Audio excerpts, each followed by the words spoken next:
Hello, and thanks for joining us. I'm Erin Paul. We begin this hour with the latest on the investigation into Monday's deadly bombing in Manchester. We are now learning a fifth person has been arrested in connection to the investigation.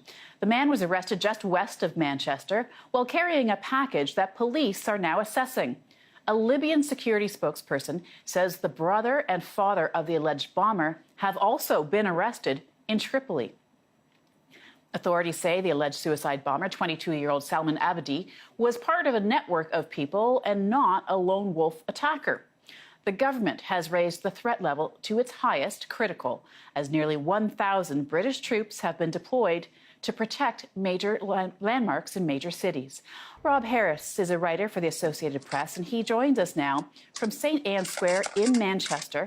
And that is the site of a growing memorial. Thank you for your time. I want to get a sense.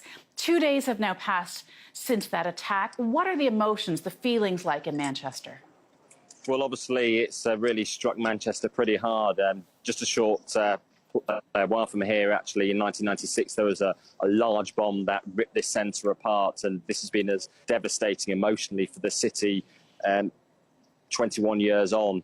We've seen the vigil behind me here, which is growing in St Anne's Square. There was the larger event in Albert Square next to the town hall last night, where we heard some very powerful speeches and poems. And what has been the hallmark of some of these gatherings is the coming together of various religions and faith leaders in the city. I want to talk about the alleged suicide bomber, Salman Abedi. What do we know at this point? Well, what we know is he was born and bred in Manchester to parents who fled Libya in the early 1990s. And we are discovering more about his life. He seemed to have been on a business course at a university in the city that he dropped out of.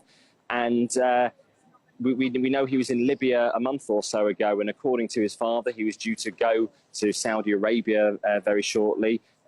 And we're learning more about his family in terms of arrests as well. Both two of his brothers have been arrested, one here in Manchester, one in Libya. And his father, who's been speaking to my AP colleagues in Libya today, has denied that there are any links to extremist groups in the family. That's something that has been raised by people in Libya talking to us. And the father himself has also been held in Libya today. So it's a far-reaching investigation. And in fact, Prime Minister Theresa May has talked about a network being involved potentially rather than some lone wolf. And she's also raised that terror threat level to critical, meaning there could imminently be another sort of attack. How does that play out on the streets of Manchester? Well, yes, the threat level's been raised to its highest point in 10 years in Britain. What we've seen across London in particular is armed forces, soldiers taking the position of police on the streets, particularly at key locations.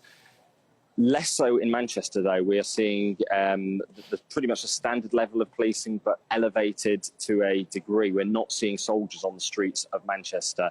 But what we are seeing is various raids across the city. Just a mile or so from here earlier, I was at one location where police stormed into one particular location. We're yet to discover who it was there in particular they were trying to speak to. But it is the raids across the city that are perhaps unsettling people as they keep on springing up and highly visible.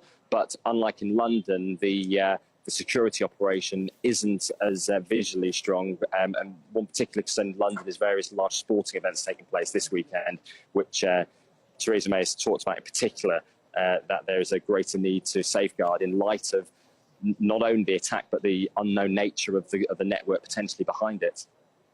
Associated Press writer Rob Harris for us in Manchester. Thanks for your time, Rob. No problem.